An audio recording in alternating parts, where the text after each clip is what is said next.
Imagine a city of legend, a true jewel of an empire that once stretched across the known world. They called it Parsa, the city of the Persians. But history would come to know it by its Greek name, Persepolis. For 2 incredible centuries, it stood as the dazzling ceremonial heart of the Achaemenid Empire, a testament to unimaginable wealth and power.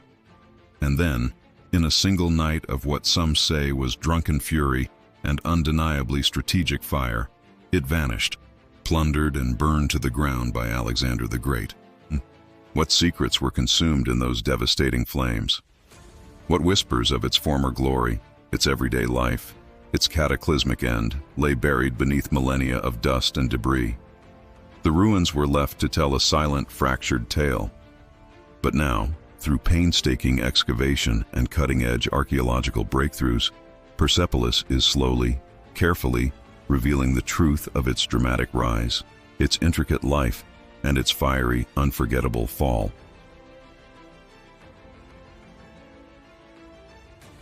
Welcome. We're about to embark on an investigation into the very heart of ancient Persia. We're journeying back 2.5 millennia, to a time when the Achaemenid Empire was the undisputed superpower of the world, and Persepolis was its most glorious symbol. Now, this wasn't just a collection of magnificent buildings. It was an idea, a powerful statement of imperial majesty, a bustling hub of ceremony and administration. Founded by Darius the Great around 518 BCE, its construction spanned generations, with each king adding to its ever-growing splendor. But its fate was sealed in 330 BCE by the Macedonian conqueror, Alexander. So, why was this city, this beacon of civilization, so utterly annihilated? Was it merely a drunken act of revenge, as some ancient chroniclers suggest? Or was it a cold, calculated political move designed to shatter the spirit of an entire empire? And what can the surviving stones, the buried archives, and the latest archaeological finds tell us about the people who once walked these halls, the intricate machinery of their empire, and the untold stories that the ashes have ironically preserved? Join us as we sift through the evidence, explore recent discoveries, and try to reconstruct the life and death of Persepolis, revealing the royal ruins of Persia.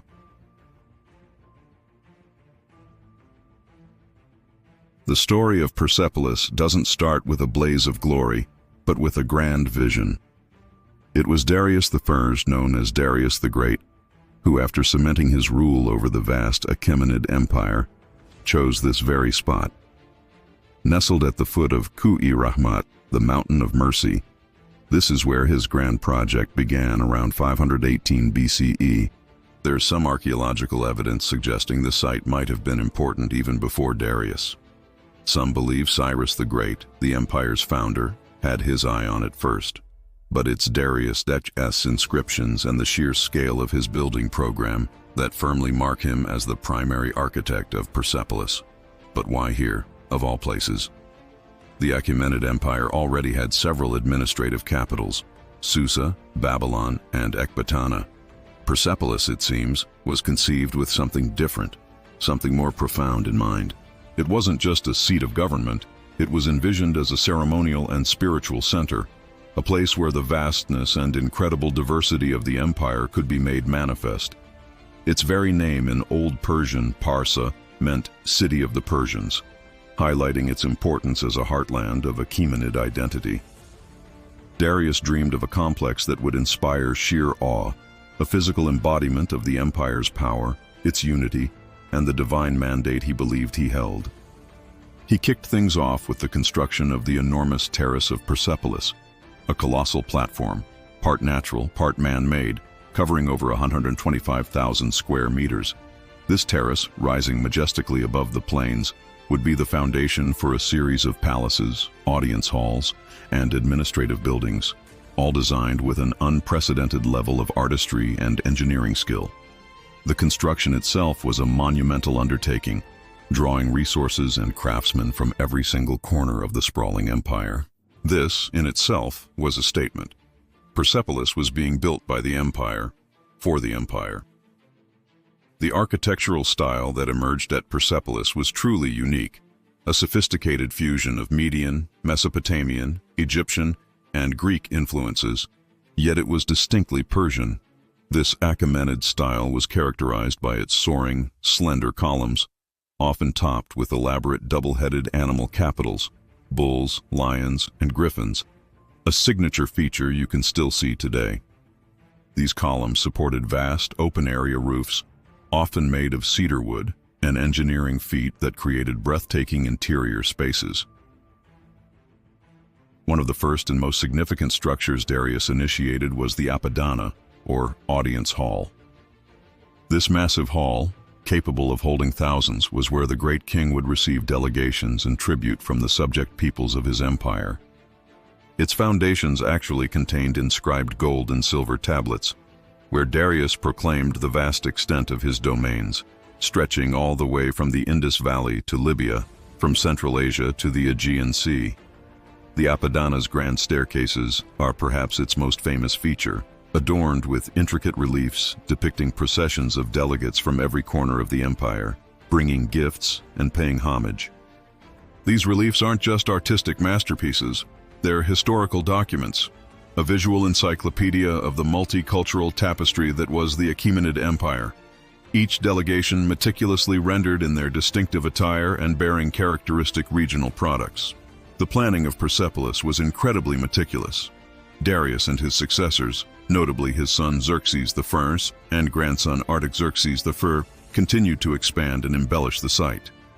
They built the Gate of All Nations, guarded by colossal human-headed winged bulls, known as lamases, a potent symbol that all visitors would pass through, signifying the empire's inclusivity and the king's dominion. They erected the Throne Hall, also known as the 100-Column Hall, another immense structure used for receptions and royal ceremonies.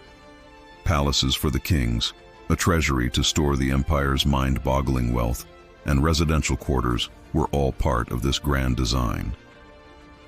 The construction itself was a marvel of ancient engineering. Massive blocks of dark gray stone, quarried from the adjacent mountain, were often polished to a marble-like sheen. Sophisticated drainage systems were integrated into the terrace to manage rainwater. Very clever. The use of bitumen mortar was widespread, and recent discoveries, like those at Tali-Ajori near Persepolis, have revealed monumental gateways adorned with glazed bricks, featuring vibrant motifs of legendary animals and flowers. These showcase advanced building techniques and aesthetic sensibilities reminiscent of Babylonian art, but with a distinctly Persian twist.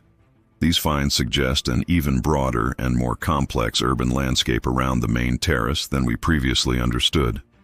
The sheer ambition of Darius's vision was to create a city that wasn't just built, but crafted, a symbol of order, power, and the divine favor the Achaemenids believed they possessed. It was a declaration in stone and splendor, truly intended to last for eternity.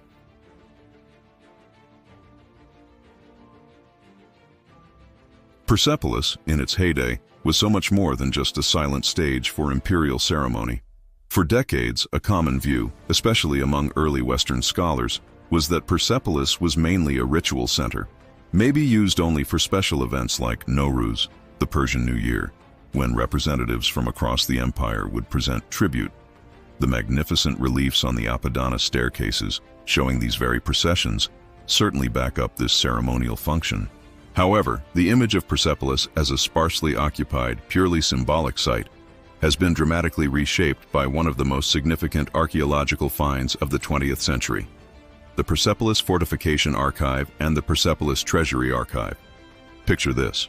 In the 1930s, during excavations by the Oriental Institute of the University of Chicago, archaeologists unearthed tens of thousands of clay tablets and fragments. These weren't grand royal proclamations or epic poems. Nope, they were mostly mundane administrative records, receipts, ledgers, memos detailing the day-to-day running of the empire's heartland. And here is the ironic part. The very fire that destroyed much of Persepolis actually baked these clay tablets, preserving them for millennia. Written primarily in Elamite cuneiform, but also in Aramaic, Old Persian, Babylonian, and other languages of the empire, these tablets give us an unparalleled window into the economic and administrative life not just of Persepolis but of the surrounding region of Persis, modern-day Fars. So, what do these archives actually reveal? Well, a bustling, highly organized, and surprisingly complex society. Persepolis was a working city, a genuine center of governance and resource management. The tablets meticulously record the movement of goods, grain, wine, livestock, fruit. They list rations for workers, payments to officials, and travel provisions for couriers zipping along the famed royal roads. They document vast numbers of workers, both men and women, sometimes in large groups, all engaged in various projects: construction, agriculture, animal husbandry, and specialized crafts. We learn of skilled artisans, like goldsmiths and carpenters, receiving specific payments. One tablet, for instance, lists a payment of 1.5 shekels of silver to carpenters making sculptures, while another records 1 jug of wine each for 74 Syrian laborers. Talk about detail. The workforce was incredibly diverse, reflecting the multicultural nature of the empire.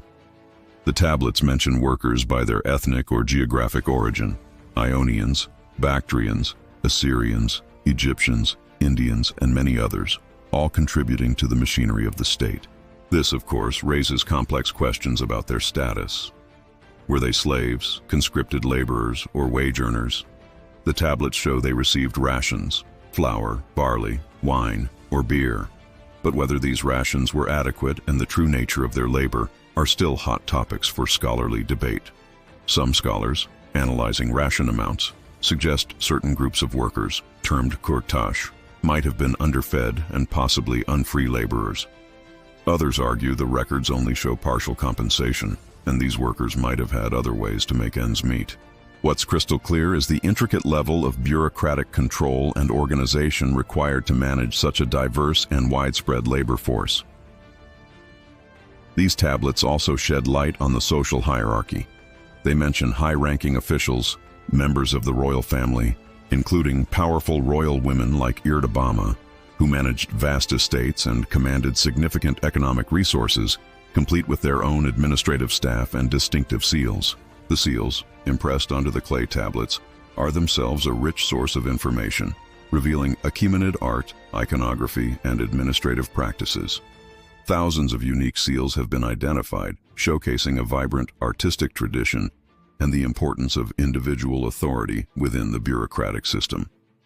Beyond the administrative core, recent archaeological surveys and excavations are expanding our understanding of the wider urban landscape of Persepolis. Evidence suggests the area around the main terrace wasn't empty but actually contained gardens, workshops, and possibly residential zones, pointing to a more extensive urban settlement than previously thought. The discovery of a 12-meter-high monumental gate, after 12 years of excavations by a joint Iranian-Italian team located some distance from the main terrace, further underscores the grandeur and scale of the greater Persepolis area. This gate, with its elaborate designs, echoes the artistry of structures like the Ishtar Gate of Babylon, but with Achaemenid characteristics. Its discovery is considered one of the most crucial archaeological finds of the past decade in the region. This suggests Persepolis was conceived as a vast garden campus, a sprawling royal precinct rather than a densely packed city like those in Mesopotamia. Even Cyrus the Great's earlier capital, Pasargadae, featured extensive royal gardens, called paradisa. Yes, that's where we get the word paradise. Showcasing a Persian love for planned landscapes and integrating nature with monumental architecture. The Fortification Archive covers a period primarily from 509 to 493 BCE, during Darius's reign, while the Treasury Archive extends later into the reign of Artaxerxes I, around 492–457 BCE. Together, they show a continuity of sophisticated administration for over half a century. They speak of a system that valued record-keeping, accountability, and the efficient distribution of resources. We even learn about religious practices through records of offerings to various deities, both Persian and Elamite, indicating a degree of religious tolerance or perhaps syncretism. The archives detail the logistics of the royal court's travels between different capitals, the maintenance of the royal road, and the intricate system of taxation and tribute that fueled the empire. So, Persepolis emerges not just as a symbol, but as a functioning cog in the Achaemenid imperial machine. It was a place of immense wealth, meticulous organization, and diverse human activity.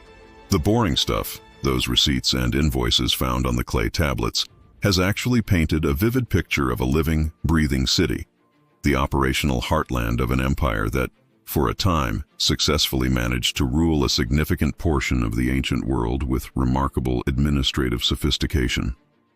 The grandeur of its stone monuments was built upon this intricate foundation of human labor and bureaucratic ingenuity.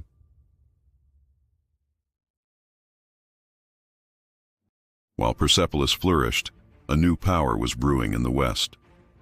Over in Macedonia, Philip II had forged a formidable, professional army and, through a mix of conquest and diplomacy, had come to dominate the Greek city-states. His assassination in 336 BCE thrust his 20-year-old son, Alexander, onto the throne. Inheriting not only his father's ambition and military machine, Alexander also inherited Philip's grand pan-Hellenic project, a war of revenge and liberation against the Persian Empire. This was payback for the Persian invasions of Greece, especially Xerxes' burning of Athens in 480 BCE, a bitter memory still potent a century and a half later. In 334 BCE, Alexander crossed the Hellespont into Asia Minor with a relatively small but incredibly disciplined army of Macedonians and Greek allies. The Achaemenid Empire, then under Darius III, was still vast and immensely wealthy. But perhaps it was unprepared for the sheer speed, the brilliant tactics, and the audaciousness of Alexander's campaign. Darius III, a distant relative of the main royal line, had risen to the throne under turbulent circumstances. While a capable ruler, he found himself facing an opponent of singular military genius. Alexander's initial victories at the Granicus River in 334 BCE, and then at Issus in 333 BCE, were nothing short of stunning. At Issus, Darius III himself was forced to flee the battlefield, leaving his family, his mother, wife, and children, to be captured by Alexander. Despite these crushing setbacks, Darius attempted to negotiate. Reports say he offered Alexander vast territories, a huge ransom for his family, and even a marriage alliance. But Alexander, he was aiming for nothing less than the complete conquest of the Persian Empire. His campaign continued relentlessly. He besieged and captured the seemingly impregnable island fortress of Tyre, then marched south, conquering Egypt. There, he was welcomed as a liberator, proclaimed pharaoh, and founded the city of Alexandria. Turning eastward again, Alexander prepared for the final decisive confrontation with Darius III. That showdown took place at Gaugamela in 331 BCE, on the plains of what is now northern Iraq. Darius had assembled a massive army, drawing troops from every corner of his sprawling empire. Yet, despite being outnumbered, Alexander's superior tactics, the discipline of his Macedonian phalanx, and his fearsome companion cavalry won him a crushing victory. Once again, Darius III fled, his authority irrevocably shattered. After Gaugamela, the great cities of the Persian Empire lay open to Alexander. He marched first to Babylon, one of the empire's ancient and revered capitals. There, in a calculated move to present himself as a legitimate successor rather than just a destroyer, Alexander ordered the city's temples to be respected and even initiated repairs to some, including the ziggurat of Itamananki, the legendary Tower of Babel. He then proceeded to Susa, another of the Achaemenid administrative centers, where he seized a vast portion of the royal treasury. From Susa, his sights were set on the very heartland of the empire, Persis, and its ceremonial capital, Persepolis. The journey to Persepolis wasn't entirely smooth. At the Persian gates, a narrow mountain pass, a brave Persian force under the satrap Ariobarzanes made a heroic last stand, holding Alexander's army at bay for a whole month. It was a Thermopylae-like moment for the Persians. But ultimately, Alexander found a way to outflank them, and the path to Persepolis was cleared. In January of 330 BCE, Alexander and his army arrived at Persepolis. The city, which the Greeks perhaps hadn't even been well acquainted with before this campaign, was now completely at the mercy of the Macedonian king. Ancient sources describe Persepolis as the wealthiest city under the sun at that time, its palaces and treasury filled with riches accumulated over 2 centuries of Achaemenid rule, stretching back to the time of Cyrus and Cambyses. What were Alexander's initial intentions for this magnificent city, the ultimate symbol of Persian imperial power and identity? Some historians suggest that by this point, Alexander was already beginning to envision a fusion of Greek and Persian cultures, a kind of joint rule. Perhaps he even intended to preserve Persepolis, much as he had Babylon. He actually spent several months in and around Persepolis, from roughly January to May or June of 330 BCE, his longest stay in any one place during his entire campaign. This period wasn't entirely peaceful, though. Upon arrival, Alexander reportedly allowed his soldiers to plunder the city and massacre many of its male inhabitants, while women were enslaved. This initial sacking was brutal, yet perhaps in the context of ancient warfare, not an entirely unexpected reward for his victorious army. The royal treasury itself was systematically emptied. The historian Diodorus Siculus records an almost unbelievable sum of gold and silver being carted away. Figures suggest something like 2,500 tons of precious metals. But the fate of the magnificent palaces on the terrace, that still hung in the balance. For months, Alexander deliberated, or so it seemed. The storm from the west hadn't just arrived. It had broken with full force upon the Achaemenid Empire. The question that now loomed over Persepolis wasn't if the empire had fallen, but how its conqueror would choose to mark its end. The answer would come in a night of legendary destruction, an act that would echo through history and become one of the most debated and infamous episodes of Alexander's storied career. The spring of 330 BCE found Alexander the Great still encamped at Persepolis, the symbolic heart of the now vanquished Persian Empire. The vast treasures had been looted, the administrative mechanisms were being dismantled or absorbed, but the magnificent palaces, the Apadana, the Hall of 100 Columns, Xerxes' palace, still stood, a breathtaking testament to Achaemenid grandeur. The air was thick with the tension of conquest, the spoils of war, and perhaps for Alexander, a nagging uncertainty about how to definitively signal his victory and the absolute end of Persian dominion. The ancient accounts of what happened next, primarily from writers like Diodorus Siculus, Plutarch, and Arrian, all writing centuries after the event, but drawing on earlier, now lost, contemporary sources, paint a dramatic and pretty controversial picture. The most vivid and often repeated story attributes the spark that ignited Persepolis to a suggestion made during a lavish banquet, a victory celebration overflowing with wine and revelry. As the story goes, Alexander and his close companions, his hetairoi, were feasting. The wine flowed freely and spirits were high, perhaps dangerously so. Among the attendees was Thais, an Athenian courtesan, said to be the lover of Ptolemy, one of Alexander's leading generals and the future king of Egypt. In a moment fueled by alcohol and perhaps a surge of Hellenic pride, Thais is said to have made a speech. She declared that it would be Alexander's greatest triumph in Asia if he were to lead a victory procession, a komos, and with his own hands and hers, set fire to the palaces of the Persians. It would be fitting revenge, she argued, for the burning of Athens by Xerxes nearly 150 years prior. Women's hands, she apparently suggested, would fittingly destroy in an instant what had been the pride of Persia. The proposal, delivered in the haze of intoxication, reportedly struck a chord with the drunken Macedonians. Alexander himself, perhaps caught up in the moment, or maybe seeing a symbolic opportunity too good to pass up, is said to have seized a torch. With Thais by his side, he led his reveling companions out of the banquet hall and towards the palaces. Torches were distributed, and the group, in a state of what Diodorus describes as violent madness, set fire to the cedar-roofed structures.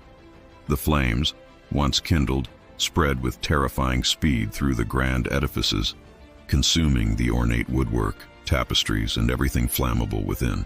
The immense palaces, designed to project an image of eternal power, were engulfed in a sea of fire. The destruction was immense. The Apadana, the hall of 100 columns, the private palaces of Darius and Xerxes, the intricate carvings, the towering columns, so much of it was consumed or catastrophically damaged. The wooden superstructures, those magnificent cedar beams and roofs, were reduced to ash.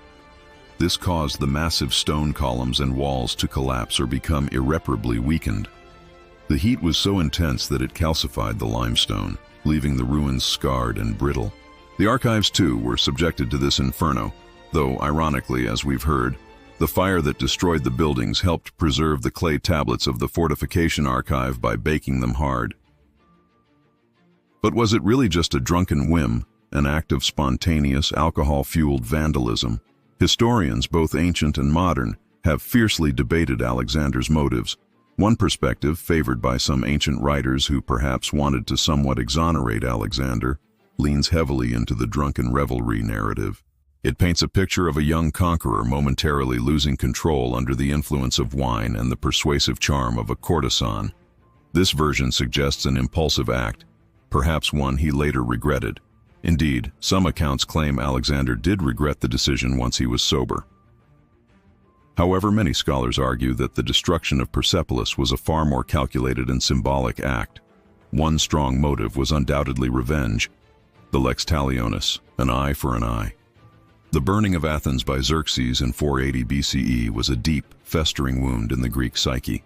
To retaliate by destroying the ceremonial heart of the Persian Empire would have been seen by many Greeks as justified retribution, a powerful message that Macedonian-led Hellenism had triumphed over Persian barbarism as they perceived it.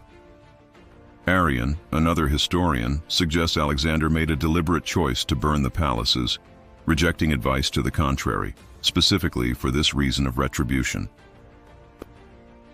Another theory posits that the destruction was a deliberate act of policy, a brutal but effective way to signal the definitive end of the Achaemenid Empire. Persepolis wasn't just any city. It was the embodiment of Persian kingship and imperial authority.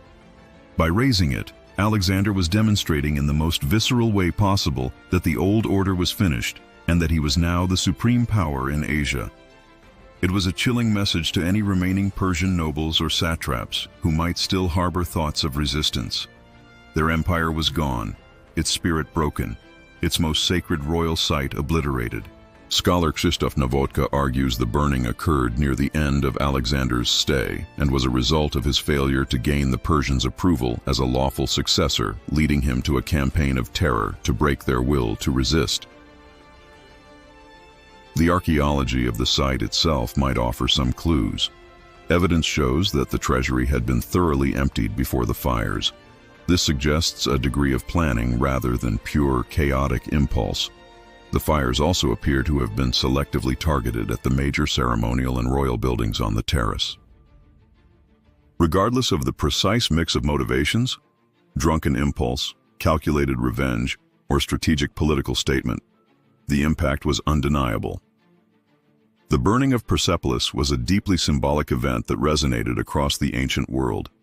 For the Persians, it was a devastating blow, the desecration of a sacred center and a brutal visual confirmation of their subjugation. For the Greeks, it was a moment of ultimate triumph, however savage.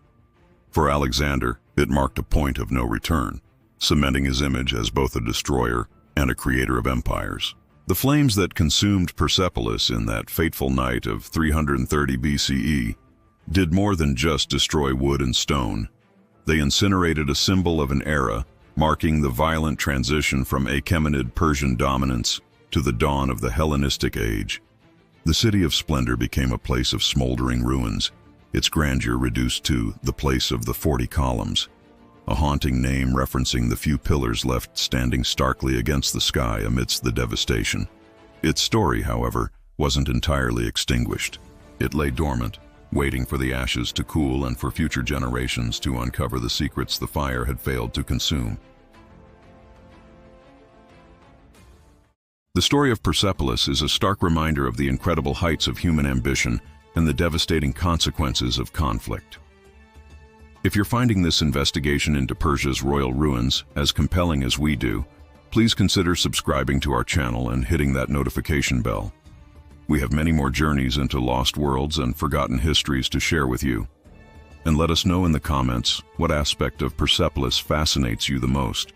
Was it its rise, its intricate administration, or its fiery demise? We'd love to hear your thoughts. After its sack and burning by Alexander the Great in 330 BCE, Persepolis, the once glittering jewel of the Achaemenid Empire, began a slow, sad descent into obscurity.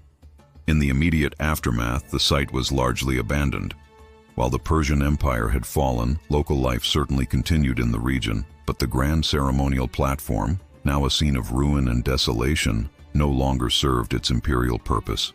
Over centuries, wind, sand, and sheer neglect did their work. The remaining structures crumbled further, mighty columns toppled, and the very memory of its specific purpose and grandeur began to fade, even among local populations.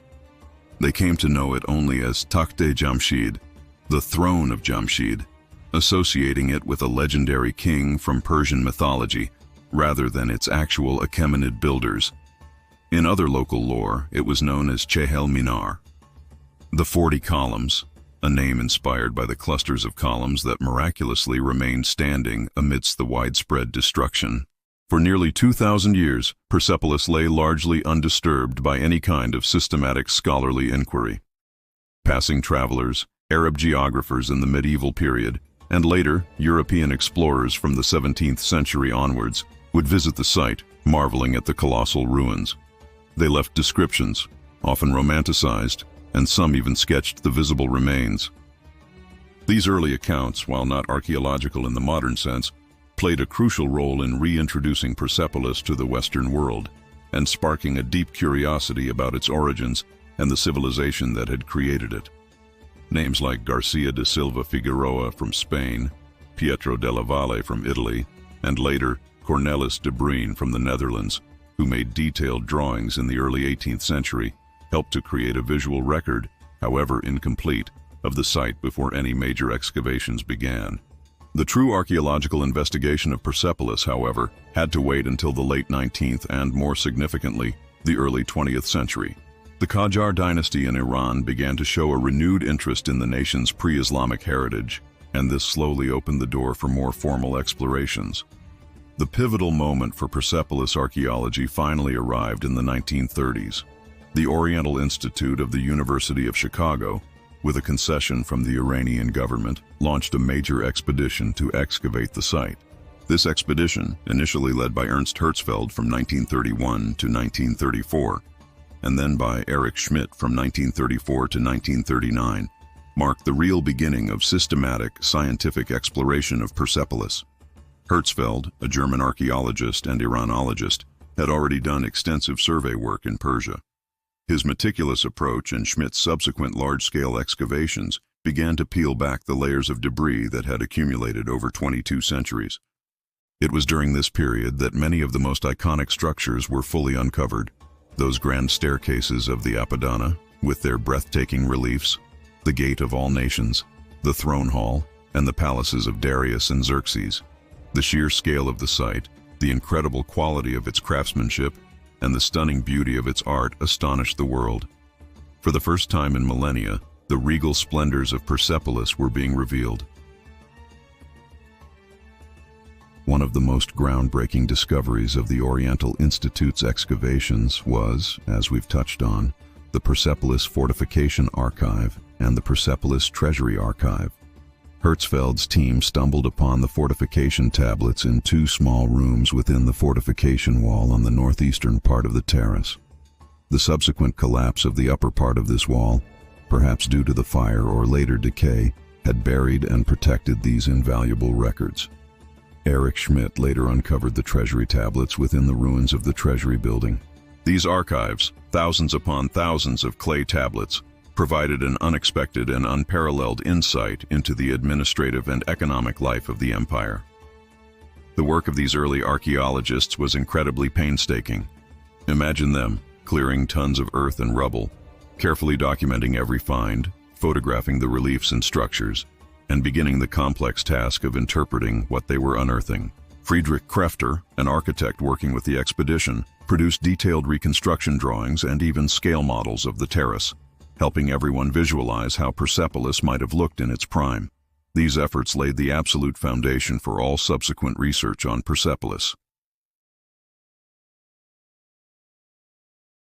However, early interpretations were sometimes, understandably, colored by the perspectives of the time. The focus was often on the monumental art and architecture, the royal inscriptions, and of course the dramatic story of Alexander's conquest. The daily life aspects, the very things illuminated by the administrative tablets, took longer to be fully appreciated and studied. This was partly due to the sheer volume of the texts and the linguistic challenges they presented. Richard Halleck's landmark publication of a significant portion of the Elamite fortification tablets in 1969 was a crucial step that really led to a renaissance in Achaemenid studies. The whispers from the ashes were finally beginning to form a coherent narrative. Persepolis was not just a ruin, it was a complex historical document. The early archaeologists were the first to systematically read this document, revealing a civilization of immense sophistication and power. A civilization that, despite its fiery end, had left behind enough clues to reconstruct its incredible story. Their work transformed Persepolis from a mythical throne of Jamshid into a tangible historical site, the recognized ceremonial capital of the Achaemenid kings, and now a UNESCO World Heritage Site that continues even today to yield its secrets. The legacy of those early excavations at Persepolis laid crucial groundwork, no doubt. But the investigation into Persia's royal ruins is an ongoing saga, continually enriched by modern archaeological techniques, new interdisciplinary approaches, and a deeper, more nuanced analysis of the vast quantities of data already unearthed, especially that treasure trove, the Persepolis Fortification Archive, PFA. The PFA, with its tens of thousands of clay tablets and fragments dating mainly to Darius the First's reign, 509–493 BCE, is still one of our most vital sources for understanding the Achaemenid Empire from the inside out. For decades, these tablets, loaned to the Oriental Institute of the University of Chicago, have been the subject of intense study by a dedicated team of scholars. Think of figures like Richard Halleck, whose initial publications were transformative, and more recently, Matthew Stulper and Wouter Henkelmann, among many others. The process of deciphering, translating, and interpreting these Elamite, Aramaic, and Old Persian texts is a monumental task, like piecing together an immense, incredibly intricate puzzle. Modern breakthroughs in studying the PFA aren't so much about dramatic new digs for more tablets, but more about the sophisticated analysis of their content and context. Digital humanities have played a huge role here. Projects are underway to digitize the entire archive, creating high-resolution images of the tablets and their seal impressions, making them accessible to researchers all over the world.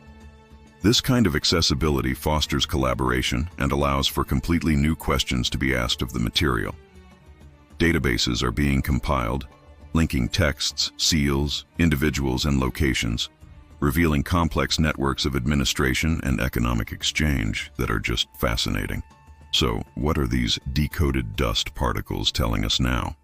Firstly, they paint an incredibly detailed picture of the Achaemenid administrative system in the Persian heartland.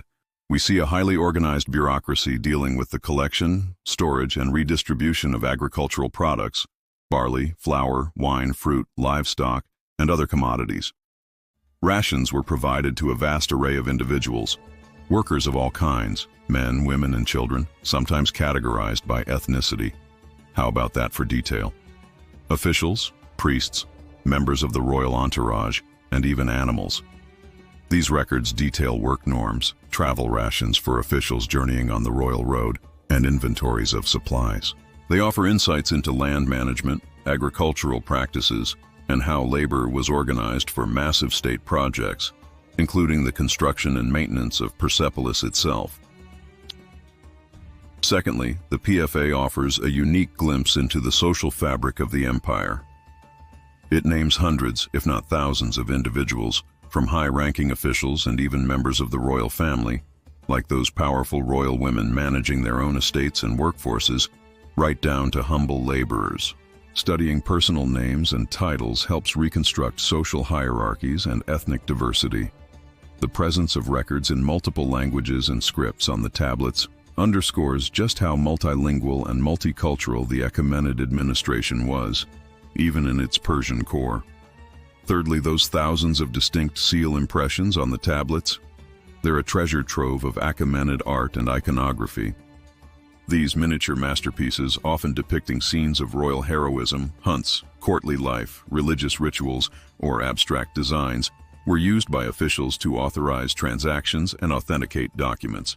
Scholars like Mark Garrison have dedicated years to studying these seals, revealing a rich visual language that complemented the written texts. The seals show evidence of workshops right there at Persepolis producing these items. Variations in style and iconography can sometimes be linked to specific officials or administrative departments, shedding light on the individuals within the imperial bureaucracy and their roles. They also reveal fascinating details about religious beliefs, showing depictions of deities and ritual practices that go beyond the official imperial cult of Ahura Mazda. Recent research also delves into more specific and sometimes thorny questions. For example, analysis of ration scales has led to ongoing debates about the living standards and status of different groups of workers, like the Kurtash. Some studies suggest their rations might have been below subsistence levels if that was their total income, leading to theories of forced or unfree labor. Others suggest these rations were supplementary, or that certain food types, like seeds, might have been processed or intended for planting, complicating any simple nutritional calculations. And linguistic analysis of the Elamite texts continues to refine our understanding of this complex language and its vital role in Achaemenid administration. Beyond the archives, modern archaeological work in and around Persepolis keeps yielding new insights. That joint Iranian-Italian project, which led to the discovery of the 12-meter Firuzi Gate east of the main terrace, has significantly expanded our understanding of the urban layout of Greater Persepolis. This project, running for over a decade, used surveys and excavations to reveal that Persepolis wasn't just the terrace complex, but a much larger urban area, possibly a garden city with dispersed monumental structures, workshops, and residential areas. Discoveries at Talia Jori of another monumental gateway, possibly from the time of Cyrus the Great and adorned with glazed bricks featuring Babylonian and Elamite motifs, highlight the early phases of monumental construction in the region and the complex interplay of cultural influences. It's like finding new pieces of an ancient puzzle. Geophysical surveys, remote sensing, and 3D modeling are also being used to map subsurface features and reconstruct the ancient landscape with greater accuracy than ever before. These non-invasive techniques help archaeologists identify potential areas for future excavation while preserving the integrity of the site. And virtual reconstructions, like the Persepolis Reimagined project by the Getty Villa, use this archaeological data to create immersive experiences, allowing us to visualize the city in its original splendor. Pretty amazing stuff. Conservation science is another critical area. Experts are continually working to preserve the fragile stone reliefs and structures from weathering and environmental damage. Recent restoration efforts are focusing on the Apadana Palace, the tomb of Artaxerxes III, which has faced water damage, and the southern inscription of Darius on the terrace. These projects involve collaborative teams of conservators, archaeologists, and engineers. The ongoing study of Persepolis, fueled by these modern breakthroughs, reveals a civilization that was not only incredibly powerful, but also remarkably organized and culturally vibrant. The dust of Persepolis, when decoded, tells a story far richer and more complex than one of mere imperial might and fiery destruction. It speaks of people, systems, and a sophisticated society that managed a vast empire for over 2 centuries. And as filmmaker Pejman Mazaheripour noted, despite all this extensive research, Persepolis still harbors numerous unrevealed mysteries, offering plenty of space for future discoveries. The story is definitely not over.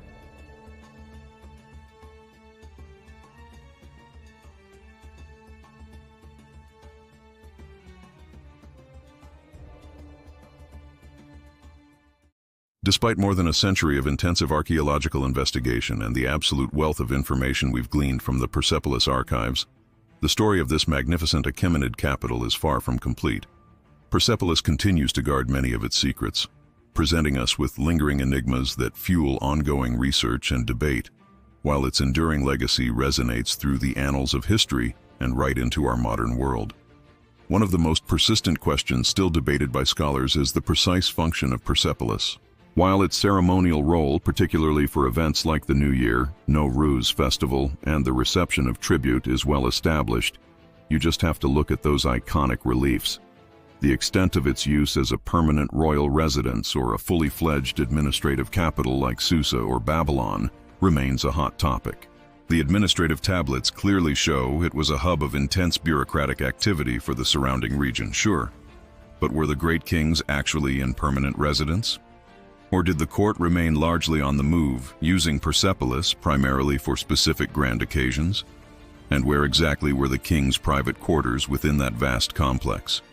The sheer scale and opulence suggest profound importance, yet its apparent omission from some contemporary Greek accounts before Alexander's campaign is frankly puzzling. The details surrounding its destruction also continue to be debated.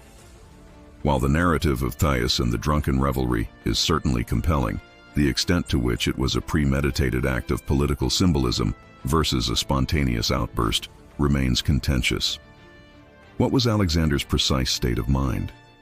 Did he truly regret the act, as some sources suggest, or was it a cold, calculated display of power designed to break the Persian will to resist and send a clear message to both Persians and Greeks? The archaeological evidence of systematic looting before the burning points towards some level of planning, but the human drama of that night likely involved a complex interplay of many factors.